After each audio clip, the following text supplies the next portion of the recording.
Hello students, Kumar study circle में आप सबका स्वागत है। सीजीपीएससी प्री आगामी परीक्षा को देखते हुए हमारा यहाँ पर टारगेट है हम इसमें सफलता कैसे प्राप्त कर सके। माने हमें सही दिशा, माने एक चीज है, सही रणनीति प्लस सही दिशा अगर आपके पास होगी तो सफलता कदम चूमेगी आपका। एक मान के चलिए, अगर आपने सही रणनीति से और सही दिशा से इस एग्जाम को फाइट किया, इस एग्जाम को आपने दिलाया तो सफलता जरूरी है। यह है कि जिस प्रकार एक क्रिकेट होता है, क्रिकेट का मैच में अगर बॉलर अगर बॉल सही दिशा में किया तो विकेट तो गिरना बिल्कुल पॉसिबल है, विकेट जरूर मिलेगा उसको। ठीक है, तो अपने पास ये होना चाहिए कि सही रणनीति क्या हो, सही दिशा क्या हो। आज उस पर हम लोग चर्चा करेंगे। तो सबसे पहले आप देखिए कि आपका क्वेश्चन कैसे क्वेश्चन पूछा जा रहा। तो हम एक एक चीज का विश्लेषण करेंगे कि 2019, 2020 और 2021 ना, वैसे 18 जो पेपर होता है 19 में होता है, 19 का पेपर 20 में होता है, 20 का पेपर 21 में, 21 का 22, ऐसा होता है ना क्वेश्चंस का पेपर। तो 2019 का जो क्वेश्चन छत्तीसगढ़ का, मैं केवल सैंपल ग्रुप में 3-3 क्वेश्चंस के लेके चलूंगा और कैसा बदलाव आ रहा उसको दर्शाने की कोशिश करूंगा। उसके अनुसार आपको अपने आप में बदलाव करना है, उसके अनुसार आपको तैयारी करना है और पुस्तकों का नाम भी बताने की कोशिश करूंगा कि भाई क्या क्या आपको पढ़ लेना चाहिए। देखो, छत्तीसगढ़ सीजीपीएससी में कुछ 3 क्वेश्चन मैंने उठाए। सीधा सीधा क्वेश्चन रखा जाता था, किस जनजाति के नाम पर नाट प्रसिद्ध है, पाइक किस जनजाति से संबंधित है और धुमकुड़िया किस जनजाति का युवा ग्रह है। मैंने सीधा 4 ऑप्शन दिए होते थे और सीधा क्वेश्चन हुआ करता था। समय बदला और छत्तीसगढ़ सीजीपीएससी 2020 का क्वेश्चंस भी बदला। अब क्वेश्चंस में थोड़ा सा आपको सोचने पर मजबूर कर दे रहा है। जैसे क्वेश्चन है, रतनपुर के कलचुरी शासक पृथ्वीदेव प्रथम के संबंध में निम्नलिखित में से कौन सा कथन सत्य है। माने पृथ्वीदेव प्रथम ने रतनपुर में पृथ्वी दबेश्वर मंदिर का निर्माण किया। उसके दरबार में राजशेखर नामक साहित्यकार थे। उसने सकल कौशलाधिपति की उपाधि धारण की। उसने स्वर्णपुर उड़ीसा का अधिकार कर लिया। माने इनमें से आपको सोचने पर मजबूर कर रहा है। माने ऐसे करके ऑप्शन भी दे रहे कि छत्तीसगढ़ के प्राचीन सरबपुरी वंश के शासकों को निम्नलिखित राजधानियां थी। देखो, सरबपुर, प्रवरपुर, सरबपुर, सिरपुर और प्रसन्नपुर। अब इनमें से आपको छांटना है। ऐसे ही अष्टराज अम्भोज के लेखक कौन है। ऐसे क्वेश्चंस पूछे जा रहे हैं जो देखिए अष्टराज अम्भोज माने जो आपका सामान्य लोग जानते हैं। यहाँ पर वो नहीं कि भाई छत्तीसगढ़ दान लीला किसने लिखा, ऐसा क्वेश्चन नहीं पूछा जा रहा है। क्वेश्चन जो लेखक कभी पूछ रहा है तो बिल्कुल ऐसे कचड़े में से उठा के लाया जा रहा और आपको दे रहा है कि भैया बताइए इसको क्वेश्चन। मैंने पहले के तुलना में अगर देखा जाए तो 2020 में 2019 की तुलना में कुछ और कठिन क्वेश्चन आपके सामने हाजिर हुआ।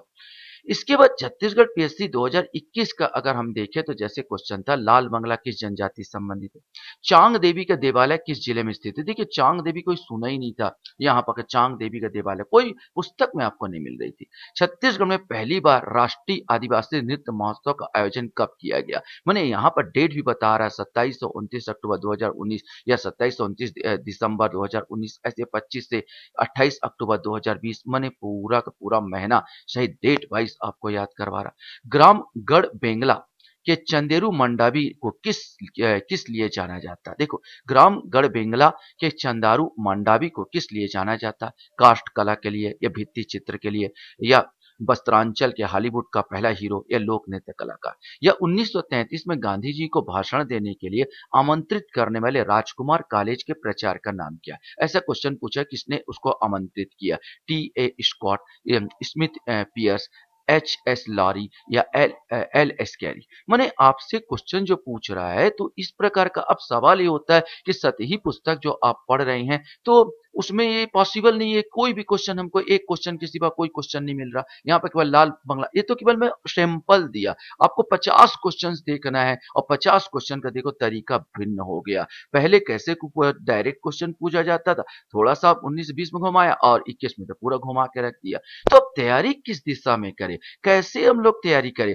तो सवाल ये हो जाता है क्योंकि अब कौन क्या कहां पहला ऊंचा लंबा छोटा बड़ा, कौन पहले आया, कौन पहला राज्यपाल था, कहां पर क्या क्या हुआ, यहाँ पर पहली घटना कहां पर स्थापित हुआ, पहला कौन था, ऊंचा कौन था, लंबा कौन था, छोटा कौन था, बड़ा, अरे पूछ कहाँ रहा है यार। यहाँ पर आप लोगों को जो कोचिंग सेंटर में पढ़ाया जाता है बस यही पढ़ाया जा रहा है यहाँ पर चीजों में, लेकिन सही मामले में आप सोच के देखिए यहाँ पर कि भाई पूछ कहाँ रहा है। आपका जिले का अध्ययन भी करा दिया जा रहा है एक आध क्वेश्चन, लेकिन अधिकांश क्वेश्चन कहाँ से उठ रहे हैं और क्या पूछ रहा है। आप तैयारी करके तो जा रहे हैं उस चीजों में, लेकिन पूछ ही नहीं रहा। सवाल मेरा यही है, आप चाहे तो आप पहले क्वेश्चंस को देख लो यार, 3 साल का क्वेश्चन आपको मिल जाएंगे और 3 साल का क्वेश्चन देखिए, पूछिए और सोचिए मेरी बात को कि वास्तव में पूछ रहा है कि नहीं पूछ रहा। अब क्या पूछ रहा है, अब जो पूछ रहा है अधिकांश कौन सा संस्कृति, छत्तीसगढ़ के संस्कृति से, छत्तीसगढ़ के जनजाति से, वो भी कठिनतम जनौला जनौला लिख दे रहा, बोल रहा है क्या है इसका अर्थ,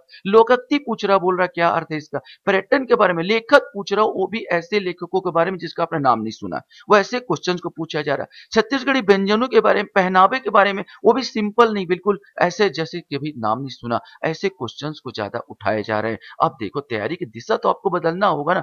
आप अगर पूरा रट्टा मार पा रहे हैं, जिले इले का पूरा आपने अध्ययन कर दिया, चलो एक क्वेश्चन पूछ लिया जिले इले से संबंधित उधर का यहाँ पर, लेकिन अधिकांश क्वेश्चन आप देखिए पूरा समय जो खपा रहे हैं आप वहां पर पढ़ने में, उस दिशा को थोड़ा सा चेंज कर, पढ़ना तो जरूरी है भाई जिला पढ़ना, लेकिन ज्यादा समय छोड़ के आप उसी को बस पढ़ के चले जा रहे हैं यहाँ पर, तो मुश्किल हो जा रहा है। तो अब ज्यादातर क्वेश्चंस मैंने देखा कौन सी पुस्तक से पूछ रहा है, तो यार ये हिंदी ग्रंथ अकादमिक पुस्तक जो आ रहा है, छत्तीसगढ़ का समग्र इतिहास जो है, उससे उठा के क्वेश्चंस हो रहा है। और सबसे बड़ी बात ऑथेंटिक भी इसी को मान रहा है, क्योंकि आप अगर किसी हरिराम की पुस्तक आप लोगे या आप क्या बोलना चाहिए, वो तो बिल्कुल ऑथेंटिक आप लीजिए, उसमें बेस बना देता है। चाहे आप टुटेजा द्वारा समग्र जो वो छत्तीसगढ़ है, सॉरी सारांश है, उसको पढ़ी, वो तो बेस बनाता है, लेकिन इसके अलावा उसमें से क्वेश्चंस नहीं आ रहे, केवल बेस बना रहा है वो चीजों में, उसको जानना जरूरी है, पढ़ना जरूरी है। तो आपका डिटेल अध्ययन करना होगा। तो छत्तीसगढ़ का समग्र इतिहास है, देखो छत्तीसगढ़ की जनजातियां विशेष रूप से मिलती है, आपको वहां पर जाइए, जनजाति पुस्तक को भी हिंदी ग्रंथ अकादमी के लीजिए, आपको डिटेल मिल जाएगा, समग्र छत्तीसगढ़ लीजिए जो आपका ऑथेंटिक माना जाएगा इस चीज को। इसके अलावा देखिए जनजाति की बहुत सारी पुस्तक आपको मिलेगी, वो भी हिंदी ग्रंथ अकादमिक मिलेगी, ठीक है। इसको छत्तीसगढ़ का इतिहास विशेष रूप से आपको मिलना चाहिए, डॉक्टर राम कुमार बेहार, ठीक है, डॉक्टर राम कुमार बेहार का आपको मिल जाएगा। इसके अलावा करंट बहुत ज्यादा पूछ रहा है जो छत्तीसगढ़ का, और करंट के लिए आपको बताया विकास परख करके पत्रिका आती है छत्तीसगढ़ समसमय की, है ना, यहाँ पर आपके कहीं भी पुस्तकालय में आपको मिल सकती है, आप ले सकते हैं। इसके अलावा जनमन, जनमन नामक एक बजट, जो जनमन कहाँ से मिलेगा ये सब चीज, तो भाई नेट से आपको फ्री में मिलेगा, ये गवर्नमेंट का जो निकाला जाता है, इसमें से आप देखिए, इसमें से अपना नोट्स बनाइए, तब आप छत्तीसगढ़ का पूरा आप कवर कर पाएंगे।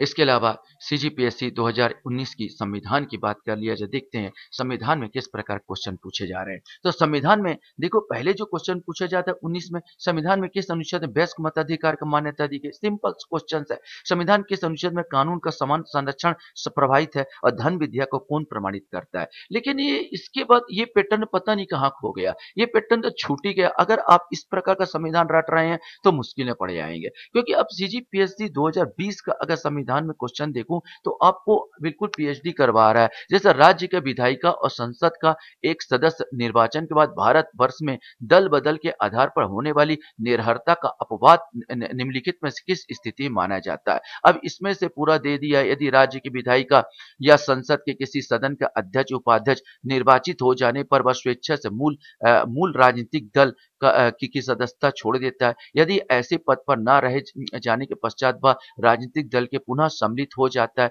उपयुक्त में से दोनों, उपयुक्त में से कोई नहीं। माने ये तभी बना पाएंगे जब डिटेल में आप बकायदा उसका अध्ययन करेंगे। यहां पर भी देखिए, भारत में एक राजनीतिक दल का विलय दूसरे राजनीतिक दल में निम्नलिखित में से किस स्थिति में मान्य होगा। जब विधान दल के कम से कम 1/3 सदस्य ऐसे विलय के लिए सहमत हो गए हो, जब विधान दल के कम से कम आधे सदस्य ऐसे विलय के लिए सहमत हो गए, जब विधान दल के कम से कम 2/3 सदस्य ऐसे विलय के लिए सहमत हो गए, और जब विधान दल के कम से कम 3/4 सदस्य ऐसे विलय के लिए सहमत हो गए। माने ये क्वेश्चन तभी आप सॉल्व कर पाएंगे जब तक आप डिटेल में अध्ययन नहीं कर लेते, केवल अब वो वाला पैटर्न खत्म हो गया है, समझो इस क्वेश्चन को। अब देखिए इसी प्रकार आप इसमें देखेंगे तो और डेंजरस हो गया है। 2021 का क्वेश्चन देखिए, ये कहता है निम्न कथनों पर पढ़कर वह सही विकल्प लगाइए। इसमें तीन तीन क्वेश्चन, पूरा 15 क्वेश्चन ऐसे दिए थे। 1907 में कांग्रेस ब्लॉक अधिवेशन की अध्यक्षता रास बिहारी घोष ने की थी। इस अधिवेशन में कांग्रेस को दो गुटों चरमपंथ और नरमपंथ विभाजित की गई। 1916 में वार्षिक अधिवेशन में कांग्रेस के दो गुट चरमपंथी और नरमपंथी का विलय हो गया और इस अधिवेशन की अध्यक्षता एपी सिन्हा ने की। यद्यपि इतिहास का भी क्वेश्चन बन जाता है और संविधान का भी क्वेश्चन बन जाता है। अब इनमें से आपको एक भी नहीं मालूम तो गड़बड़ हो जाएगा। ऐसी एक क्वेश्चन, राज्य पुनर्गठन आयोग 1953 के संदर्भ निम्न कथनों पर विचार करते हुए सही विकल्प चुने। जस्टिस फजल अली के एवं पन्नीकर हृदयनाथ कुंजरू इसके सदस्य थे। आयोग में बंबई और पंजाब के विभाजन का समर्थन किया। संसद के पास राज्य पुनर्गठन कानून 1956 के तहत राज्य तथा 6 केंद्र शासित क्षेत्र बनाए गए थे। अब सोचिए इनमें से एक दो याद है, एक भी याद नहीं तो भ्रम में पड़ जाएंगे आप ऐसे क्वेश्चन को। यार इसमें ये तो सही जानता हूं लेकिन दोनों नहीं जानता, ये तो जानता हूं लेकिन ये नहीं जानता। तो आप सोचिए आपका अध्ययन का जो दायरा, आपका अध्ययन का नजरिया चेंज करना होगा। केवल अनुच्छेद रट लेने से काम नहीं चलेगा सर, आपको बिल्कुल डिटेल अध्ययन करना होगा। तो आप कौन सी पुस्तक की तैयारी कीजिए, तो देखो दृष्टि पब्लिकेशन भारतीय संविधान और राज्य व्यवस्था का आती है। इसके अलावा एक पुस्तक से बार बार बोला काम नहीं चलेगा, आपको लक्ष्मीकांत का डिटेल अध्ययन करना होगा, उसको समझना होगा। ये दोनों पुस्तक ही काफी है आपके लिए। अगर संविधान को आप समझेंगे तब आप इन सब क्वेश्चंस को सॉल्व कर पाएंगे। मतलब अपने अपने पढ़ाई के अंदाज को, अपने पढ़ने का तरीका को आप समय के अनुसार, क्वेश्चन पेपर के अनुसार बदलने की कोशिश करें, नहीं तो फालतू फिर आपको असफलता मिलेगी, कोई मतलब नहीं निकलेगा। अब चलो इतिहास की बात कर लेते हैं। देखो इतिहास में भी जो क्वेश्चन पीस 2019 में क्वेश्चन है, 10 रोजा पत्रिका राष्ट्रीय आंदोलन के दौरान किसने प्रारंभ की थी? महात्मा गांधी द दक्षिण अफ्रीका में प्रकाशित समाचार पत्र का नाम क्या था? और आगरा नगर की स्थापना किस शासक ने की थी? मैंने सतही क्वेश्चंस आप, तो सतही क्वेश्चन हल हल जैसा सिंपल, आप चार ऑप्शन दिए रहते थे, भड़ाक से आप बता दीजिए। लेकिन जस्ट थोड़ा सा बदलाव अगर आप देखते हैं तो हम सीजीपीएससी 2020 में इतिहास के क्वेश्चन में थोड़ा बदलाव, वैसे उसमें भी सिंपल था। इस कथन किस क्रांतिकारी का है कि भारतीय शहीदों के खून का बदला लो, अपनी मातृभूमि को आजाद करने के लिए अपनी तलवार का इस्तेमाल करो, पूरे भारत का एंग्लो अमेरिकन दुश्मन के खिलाफ उठ खड़े हो। देखो रास बिहारी बोस, सुभाष चंद्र बोस, कैप्टन मोहन सिंह, खुदीराम बोस, मैंने ऐसे क्वेश्चंस आप कोटेशन पूछ दिया। भारतीय यात्रा में फुआयन ने एक अस्पताल का उल्लेख किया था, वह स्थित है। अब बताइए उज्जैन, कौशाम्बी, ताम्रलिप्ति, पाटलिपुत्र। आप पहले याद करते थे फुआयन किसके दरबार में आया, आप पहले याद करते थे फायन किसकी शताब्दी, कौन सा शताब्दी, आज भी यही पढ़ाते हैं इंस्टीट्यूट में कि फायन किसके दरबार में आया, कौन सी शताब्दी में आया, ऐसे क्वेश्चन लिखा जाता है। ठीक है यहाँ पर तो अब क्वेश्चंस का पैटर्न बदला और पैटर्न बदल के और अंदर घुसे घुसे अस्पताल का नाम पूछ रहा है। बताइए प्रमुख तेलुगु कवि श्रीनाथ किसके दरबार में थे? हरिहर द्वितीय, देवराज प्रथम, देवराय द्वितीय, कृष्णदेव राय। माने ये आप देखिए कि यहाँ पर क्वेश्चंस का पैटर्न भी, पूछने का तरीका बदलता चला जा रहा है, डीपली नॉलेज आपकी पूछा जा रहा है। सीजीपीएससी 2021 में दो क्वेश्चन ही पूछा गया था इतिहास से, अब वो भी बड़ा कठिन। उदयगिरी और खांडगिरी गुफाओं में संदर्भ में कौन सा सही है? इसमें प्राकृतिक और कृत्रिम दोनों तरह गुफाएं हैं। उदयगिरी में 18 और खंडगिरी में 15 गुफाएं हैं। खंडगिरी और गुफाएं हाथी गुफा अभिलेख के लिए प्रसिद्ध है। बस आप जो है इतिहास में याद करते थे उदयगिरी की गुफाएं कहां पर है ये, अब उसके अंदर का पूछना स्टार्ट कर दिया कि भाई 18 है या 15 गुफाएं हैं, एक या दो सही है, ऐसे करके अब तीन में से ऑप्शन, पूरा क्वेश्चन इसी प्रकार। और इसी प्रकार विशुद्धि मग्न के रचयिता कौन है? नागार्जुन, वसुबंधु, पदम सम्मम और बुद्ध घोष। मैंने ऐसे क्वेश्चंस को अब मालविका अग्निमित्रम नहीं पूछ रहा है, ठीक है, अब कालिदास की रचनाएं नहीं पूछ रहा है, अब ऐसे क्वेश्चन पूछ रहा है जिसमें 100% लड़के का दिमाग अटक जाएगा। यहाँ पर मैंने क्वेश्चंस का पैटर्न बदला है, तैयारी भी आपकी बदलनी चाहिए, तब आपका बन पाएगा। मैं अगर पुस्तक अपनी तरफ से बोलूं तो यह दृष्टि पब्लिकेशन का भारतीय इतिहास राष्ट्रीय आंदोलन, आप एक बार देख सकते हैं, अच्छी पुस्तक है। इसके अलावा जैसे आपने एनसीईआरटी की जो 12वीं क्लास की इतिहास की पुस्तक होते हैं, 11वीं 12वीं, उसको आप कर सकते हैं। सामाजिक विज्ञान, उसमें से ऐसे क्वेश्चंस आपको मिल जाएंगे। अर्थशास्त्र के बारे में बात किया जाए तो देखो 2019 के अर्थशास्त्र में कैसे क्वेश्चन पूछे गए थे। माने किस समिति के द्वारा धारा 88 के अंतर्गत मिलने वाली कर राहत खत्म करने की सिफारिश की गई थी। शोभा समिति, चलया समिति, रंगराजन समिति, केलकर समिति। सीधा क्वेश्चन था, स्वीट क्वेश्चन था। भारत का आर्थिक सर्वेक्षण संबंधित है योजना आयोग द्वारा, रिजर्व बैंक ऑफ इंडिया द्वारा, वित्त मंत्रालय द्वारा, वित्त आयोग। मालूम है तो लगाओ, नहीं मालूम है तो मत लगाओ, ऐसा क्वेश्चन था। आय का वितरण मापा जाता है फिलिप चक्र से, लॉरेंस वक्र से, या मार्शल वक्र से, या लाफर वक्र से। ऐसे क्वेश्चन थे। बदल गया भाई, सीजी 2019 में अर्थशास्त्र का लेवल थोड़ा सा और आया। अब करंट से ज्यादा क्वेश्चन पूछने लगे। अब किताब का मैंने पढ़ना बेकार होता चले जा रहा है, करंट अब ज्यादा क्वेश्चन पूछा जाने लगा अर्थशास्त्र में। सर्वप्रथम डिजिटल इकोनॉमिक रिपोर्ट 2019 किसके द्वारा जारी किया गया? विश्व बैंक, नीति आयोग, विश्व आर्थिक फोरम, ये अंकटन। केंद्रीय बजट 2019-20 में सार्वजनिक क्षेत्र के उद्यमों जिसमें एयर इंडिया भी शामिल है कि विनिवेश की कितनी राशि लक्ष्य रखा गया था। अब देखो राशि पूछ रहा, भारत के अक्टूबर 2019 में महारत्न कंपनियों की संख्या कितनी है? मैंने 2019 में अब पूरा जो किताब ना पढ़ के करंट का जानकारी ज्यादा लो। इसके बाद 2021 वाला भी, या 2020 था ये, 2021 वाला क्वेश्चन भी देख ले। 2021 क्वेश्चन में देखोगे तो इसमें भी 3-3 क्वेश्चन करके दिमाग पूरा आउट किया लड़के लोगों का। निम्न कथनों में पढ़कर सही विकल्प का चुनाव करें। अखिल भारतीय जनगणना का प्रथम प्रयास 1971 में किया गया। सन 1871 सर 1881 में 10 की जनगणना एक नियमित व्यवस्था बन गई। 1990 से 1940 के बीच 40 सालों में दरमियान शहरी आबादी पूरी आबादी का 10% से बढ़कर 18% हो गई। अगर आपको ये दोनों याद है, ये पता नहीं तो आप कैसे लगाओगे वाला हिसाब हो गया भाई। इसमें आपको पूरी डिटेल आपको अध्ययन कर रहा हो भी करंट का जनगणना के बारे में। उचित और लाभकारी मूल्य निम्न में से किस फसल से संबंधित है?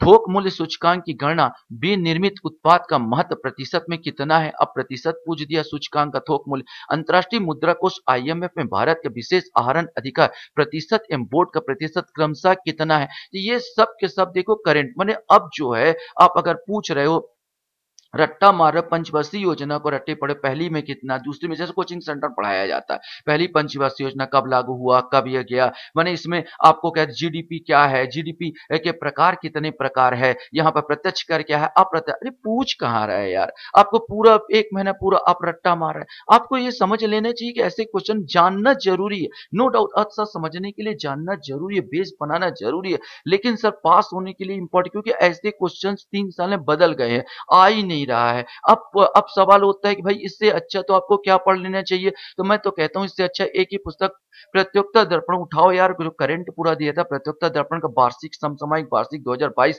का, जो उसका विशेष करके अर्थशास्त्र याद रखना, वार्षिक अर्थशास्त्र का लेना। यहाँ पर मैंने प्रत्युत्तर दर्पण के वार्षिक विशेषांक वे ले सकते हैं, अर्थशास्त्र का आपको लेना है यहाँ पर पुस्तक को, बार बार मैं बोल रहा हूँ। और इसके बाद आपको इकोनॉमिक सर्वे जो आपको नेट से निकालिए, गवर्नमेंट का इकोनॉमिक सर्वे निकालिए, उससे नोट्स बनाइए यार, उससे क्वेश्चन पूछ रहा है। अब आप मोटा मोटा समय बर्बाद कर रहे हैं, मोटा मोटा पुस्तक पढ़ रहे हैं, जीडीपी क्या है, इसमें प्रत्यक्ष क्या है, अप्रत्यक्ष कर क्या है, आप बहुत ज्यादा समय उसी में घुसड़ रहे हैं, पर पूरा पंचवर्षीय योजना को वो कर रहे हैं। जमाना होता जा रहा, आप करंट पूछ रहे हैं और आपका दिशा कुछ और है, तो मुश्किल में पड़ जाएंगे। वो जानना जरूरी है, मैं नहीं कहता बेकार चीज है, जानना जरूरी है, लेकिन उसी में आपको रम जाना और इस साइड पूरा छोड़ देना। 10% जान लो, जान के छोड़ दो, आगे बढ़िए सर, आगे बढ़ के आपको ये सब आंकड़े इकट्ठा कीजिए, ये सब प्रत्युत्तर दर्पण के आपका मिल जाएगा। इसमें क्या बोलना चाहिए, अर्थशास्त्र की पुस्तक मिल जाएगा, बिल्कुल आता है, करंट का पूरा रहता है, ये तो वार्षिक यहाँ पर लिखा हुआ, तो आप करंट का मिलेगा। और इकोनॉमिक सर्वे आपके मोबाइल आपके सबके पास है, निकालिए इकोनॉमिक सर्वे, उससे नोट्स बनाइए सर, तब आपका एग्जाम फाइट होगा। अब भूगोल से संबंधित क्वेश्चंस हम लोग देखते हैं, तो देखो सीधा साठ बोलता था जो 19 तक निम्नलिखित में से कौन सा लोहा इस्पात संयंत्र लोह अयस्क और कोयला क्षेत्र पर न होकर दोनों के लगभग मध्य में स्थित है? जमशेद, अब देख जमशेदपुर, भद्रबली, दुर्गापुर, बोकारो। मालूम है तो लगाओ, नहीं तो आगे बढ़ो। भारत में निम्नलिखित में से कौन सा श्रेणी का नवीनतम अरावली, विंध्याचल, हिमाचल, पूर्वी घाट व कच्छ वनस्पति का सुंदरवन निम्नलिखित में से किस राज्य में स्थित? गुजरात, पश्चिम बंगाल, ओडिशा, आंध्र प्रदेश। मैंने रेलवे स्टाइल पर, SSC स्टाइल पर ये क्वेश्चन दिए जाते थे। जस्ट बदल गया ये 2020 में, और आप भी आज भी कोचिंग में इसी स्टाइल में पढ़ाया जाता है, जो कि हमारा फायदा नहीं मिलता। और लड़के बोलते हैं कोचिंग कर लिए, ये कर लिए, लेकिन हमको फायदा मिला, क्योंकि पैटर्न बदल गया सर। रेड डाटा के आंकड़े सम्मिलित है, विदेशी प्रजातियां, लुप्त प्राय प्रजातियां, आर्थिक रूप से महत्वपूर्ण प्रजातियां, सभी पौधों और जानवरों की प्रजातियां। जैव विविधता शब्द की रचना किसने की? यहाँ पर भारत के शांत घाटी किस राज्य में स्थित है? ये भी प्राय प्राय उसी टाइप के क्वेश्चन यहाँ पर लिए गए थे, थोड़ा सा अलग हटके लिया गया था। इसके बाद भूगोल का जो इस बार का क्वेश्चन आया, ये तो बिल्कुल आपका देखिए पैटर्न बिल्कुल चेंजेस हो गया। निम्नलिखित हिमनद को उनके लंबाई के घटते क्रम में समझाए। अब हिमनद के बारे में आप जानोगे और पूरे हिमनद के बारे में जानोगे तभी ना आप लगा पाओगे। ये हिमनद का तभी अब बियाओ, हिस्पर, सोना पानी, बड़ा सिंगरी, ड्रांग डूंग आपको मालूम ही नहीं है, आप पढ़े ही नहीं है डिटेल में, तो आपको कैसे आप इसको सॉल्व करोगे? सवाल ये हो जाता है, निम्नलिखित भूगर्भिक विरासत स्थल को उनके स्थान के सही मिलान कीजिए। ये आपको मालूम है तो बना लोगे भाई। राष्ट्रीय काष्ठ जीवाश्म park, Shivalik park, स्ट्रो metal park और लोनार झील, माने ये आपको मालूम है तो आप बना लोगे, नो डाउट। लेकिन ज्यादातर आप देखोगे, मैं तो केवल यहाँ पर मेरे पास जगह नहीं है और मैं आपको सिंपल के रूप में दे रहा हूं। आप अगर देखोगे तो आपका ऐसे ही भूगोल से संबंधित क्वेश्चन भरमार है। मतलब आपका पढ़ने का स्टाइल डीप होना चाहिए और आपके पढ़ने का स्टाइल बदलना होगा। अब मैं भूगोल की पुस्तक बताऊं तो मेरे लिए मैं तो एक ही पुस्तक को रेफर करता हूं, वो है पेरियार। पेरियार का भारत का भूगोल बहुत अच्छा है, आप ले सकते हैं। वर्णवाल का भी आता है, आप ले सकते हैं, है तो जो मत खींचिए, लेकिन भारत का भूगोल का जिसके पास नहीं, पेरियार को पढ़िए और पेरियार का अच्छा पुस्तक आपको मिल जाएगा, जिसमें डीप नॉलेज कीजिए। बार बार बोला, डीप नॉलेज आपके पास होना चाहिए इस एग्जाम को फाइट करने के लिए। विज्ञान की अगर बात कर लिया जाए तो विज्ञान तो है, जब जैसे विज्ञान तो विज्ञान रहता है, इसमें ज्यादा बदलाव तो नहीं हुआ है। तीनों में देखा हूं, जब प्रकाश की किरण सघन माध्यम से विरल माध्यम में गमन करती है तो क्या होगा, तो विज्ञान तो ये तो पढ़ना ही पड़ता है आपको। एसी और डीसी जनित्र का मूलभूत अंतर क्या है, ये आप पढ़िए होगे। निम्नलिखित में से कौन सा एक अम्लीय विलयन का संभव पीएच मान क्या है, ये पीएच मान आप लोग जानते होगे। यहाँ पर ये सब सिंपल क्वेश्चन विज्ञान से। न्यूटन गति का पहला नियम माना जाता है, 20 में यही था। निम्न में से कौन सा जैव उर्वरक का उपयोग होता है यहाँ पर, और कंप्यूटर के चिप बनी होती है। इस पुराने क्वेश्चंस को ही जस के तस विज्ञान में उठाया गया। 21 में थोड़ा सा बदलाव लेते हुए वैसे ही किया। आवृत्ति मॉड्यूलेशन, एफएम रेडियो वेव्स के बारे में क्या सही नहीं है, अब थोड़ा सा इसमें से स्टैंडर्ड देने लगा। आवृत्ति मॉड्यूलेशन, क्या आवृत्ति रेंज आयाम मॉड्यूलेशन एम कम होती है, इसमें आयाम और कला नहीं बदलती। इसमें आविष्कार एडविन आर्मस्ट्रांग ने किया था। इसकी बैंड बिट्स आयाम मॉड्यूलेशन से ज्यादा होगी। मतलब ये फिजिक्स टाइप का आपका बिल्कुल डीपली नॉलेज की मांग करने लगा। वायरस के संदर्भ में क्या सही नहीं है, वायरस शब्द एक डच माइक्रोबायोलॉजिस्ट डब्ल्यू बेंजारिंग का दिया हुआ है। वायरस का न्यूक्लिक एसिड जीनोम आरएनए और डीएनए पर आधारित हो सकता है। डीएनए आधारित वायरस अधिकांशतः सिंगल स्ट्रैंड होती है। आरएनए आधारित वायरस डीएनए आधारित वायरस की तुलना में अधिक आनुवंशिक परिवर्तन म्यूटेशन करते हैं। मतलब आपको पूरी जानकारी होना चाहिए। ऐसे ही मेरे पूरे क्वेश्चंस थे इस बार के। निम्न से किन परिस्थितियों में एक कंटेनर से भरे हुए कार्बन डाइऑक्साइड के अणुओं के बीच की दूरी बढ़ेगी? कंटेनर का आयतन बढ़ाने पर, कंटेनर कुछ कार्बन डाइऑक्साइड गैस लोहे लीक होने पर, कंटेनर के अंदर हवा का दबाव बढ़ाने पर, और कंटेनर के आकार में बिना बदलाव किए कार्बन डाइऑक्साइड गैस बदलने पर। मैंने कुल मिला के ये क्वेश्चन तभी आप बना सकते हो जब डीपली नॉलेज करो, डीप नॉलेज करो। मैं इसके लिए आपको एक पुस्तक आपको बताऊंगा जो बहुत अच्छी पुस्तक, लुसेंट का आता है, सामान्य विज्ञान का स्पेशल पुस्तक आता है। सामान्य विज्ञान का स्पेशल पुस्तक आता है, लुसेंट का बहुत अच्छी पुस्तक है। यहाँ पर लुसेंट की बात कर दिया, आप इसको देख सकते हैं। ये सारे क्वेश्चंस के आंसर डीपली नॉलेज पढ़ोगे तो आपको इसी में से मिल जाएंगे। अब चल लेते हैं करंट का। करंट की पद्धति भी बदल रहा है। पहले सिंपल क्वेश्चन मैंने जो है उसको पूछ देता था। 2017 में वरिष्ठ नागरिकों के लिए राष्ट्रीय वयोश्री योजना कौन से शहर में की गई, ऐसा क्वेश्चन पूछा। 2018 में भारोत्तोलन के लिए राजीव गांधी खेल रत्न पुरस्कार किसे प्रदान किया गया? मैंने डायरेक्ट क्वेश्चन था, डायरेक्ट आंसर था। 2020 की बात किया जाए, थोड़ा सा बदलाव हुआ। पुस्तक साइलेंट स्प्रिंग के लेखक कौन है? मैंने पुस्तक में शीतकालीन ओलंपिक खेल 2022 का आयोजन कहाँ कहाँ होगा। मैंने ये भी आप देखा जाए तो सेम क्वेश्चंस मैंने आपको मालूम है तो लगाइए, नहीं तो आगे बढ़िए। मैंने जो सिंपल सा क्वेश्चन है वैसे ही क्वेश्चन पूछा है, लेकिन 21 में क्वेश्चंस को बदलाव आ गया। देखो ओलंपिक्स ओलंपिक्स 2020 के संबंध में कौन कौन सा सही है। भारत में 121 खिलाड़ी को ओलंपिक 2020 में हिस्सा लिया। भारत में कुश्ती क्वालिफाई करने की वाली महिला खिलाड़ियों की संख्या पुरुष खिलाड़ियों से ज्यादा थी। भारत में कुल 18 खेलों में भाग लिया। इसके लिए ओलंपिक 2020 को पूरा जानना जरूरी है, तभी यह क्वेश्चन बनेगा। अब भाग लिया नहीं लिया, कितने लोग भाग लिए, यह पता होना चाहिए। वयस्कों को दी जाने वाली कोविड वैक्सीन की प्रत्येक डोज की मात्रा कितनी होगी। अब देखिए ऐसे क्वेश्चन को मैंने कोविड चल रहा था, मैंने इस बार का क्वेश्चन पूरा वर्तमान पर लिया गया है, वर्तमान में जो चल रहा है उस पर लिया गया था। ये भी देखिए निम्न में से कौन कौन सा सही है। गबलान नदी का नाम गुलाम रसूल गबलान के नाम पर पड़ा है। गुलाम रसूल गबलान के लद्दाखी खोजकर्ता थे। उन्होंने सर्वेंट ऑफ साहिब से नामक एक अंग्रेजी पुस्तक लिखी। मैंने पूरा इस बार का क्वेश्चन इसी पर आधारित था। गबलान नदी का तो पता है, जिसमें भारतीय और चीनियों के साथ युद्ध और लड़ाई हुआ था, फाइटिंग हुआ था, जिसमें बहुत सारे भारतीय और चीनी मारे गए थे यहाँ पर। लेकिन गबलान घाटी के बारे में इतना ही आप जानते हैं, जितना इतनी किताबों में भी दिया होता है, लेकिन इतना डिटेल तो आपको आर्टिकल्स मैंने किसी पत्रिका किसी पुस्तक के आर्टिकल्स में ही मिल सकता है कि आप उसके गबलान घाटी के बारे में खोज करता उसके बारे में जाने। मैंने इस बार जो है करंट का पूछने का दायरा बदल गया। आप सोचिए, आपका जब इसका दायरा बदला तो यकीन मानिए आपका बदलना पड़ेगा। मैं इसलिए बोल रहा हूं कि पीछे नहीं लौट रहा है। आप देखेंगे मैंने 19 20 21 जो पैटर्न है पीछे की ओर नहीं जा रहा, पैटर्न आगे की ओर निरंतर जा रहा है। अगला जो 23 का पैटर्न भी लगभग ऐसा ही होगा, 21 जैसा होगा। आप सोचोगे नहीं सर बदल जाएगा, कहां बदला, मैं 3 साल का देख रहा हूं और 3 साल में देख रहा हूं हर बार आगे प्रोग्रेस कर रहा हूं और हर बार थोड़ा सा बदल के दे रहा। मैंने पीछे लौटते हुए मैं देख ही नहीं रहा हूं। आप चाहे तो मैं तो दो दो सैंपल दे रहा हूं, आप निकालिए, आप नेट से निकालिए और देख लीजिए, ठीक है यहाँ पर चीजों में।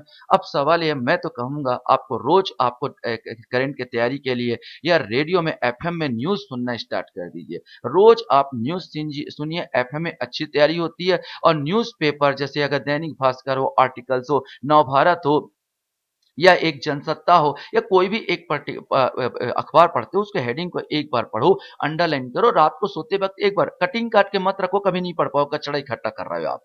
आपको करना ये है कि भाई आप एक नजर आप पढ़ लीजिए, उसको अंडरलाइन कर लीजिए और करने के बाद सोते वक्त जब सो रहे थे एक एक नजर उस अंडरलाइन को देख के सो जाइए। इतिश्री आप कचड़े वाले को भेज दीजिए। आप उसको कटिंग काट के रख रहे हैं तो बेकार है आपको। हाँ एक काम कर सकते हैं, अगर आप बनाना चाहते हो, ये पूछा जा सकता है तो आप कॉपी में लिखते चले जाइए। इसके अलावा मेरे जैसे यूट्यूबर बहुत सारे जो बताते रहते हैं, लेकिन आपका तैयारी का जो वो है अंदाज, वो तो बदलना ही पड़ेगा सर आपको। इसके बाद चलते चलते मैं आपको बताऊं, आप रोज प्रैक्टिस कीजिए यार। आप अभी आपको क्या कीजिए, आपको ऑब्जेक्टिव क्वेश्चंस आपको मार्केट मिल जाएंगे जो सालों पूछे जाते हैं। आप किसी एक चैप्टर को पढ़िए, ऐसा नहीं कि पूरा बनाने बैठे। अगर आपने 1857 क्रांति पढ़ी तो 1857 क्रांति से संबंधित, अगर आपने संविधान का भूमिका पढ़ी है, संविधान का जो वो पढ़ा था उससे संबंधित पूरे क्वेश्चंस को आप सॉल्व करने की कोशिश कीजिए। मैंने हर दिन आप बनाइए कि 1 घंटा आपको ऑब्जेक्टिव सॉल्व करना है और इस प्रकार आप सॉल्व करेंगे तो सही दिशा और सही लेंथ में करोगे, विकेट आपको मिलेगा सर, आपको सफलता जरूर मिलेगा, ये मेरा वादा है, ठीक है। आशा करता हूं ये वीडियो भी आपको अच्छा लगा होगा। आप लोग मेरे वीडियो को वॉच करते हैं इसके लिए धन्यवाद। Thank you very much.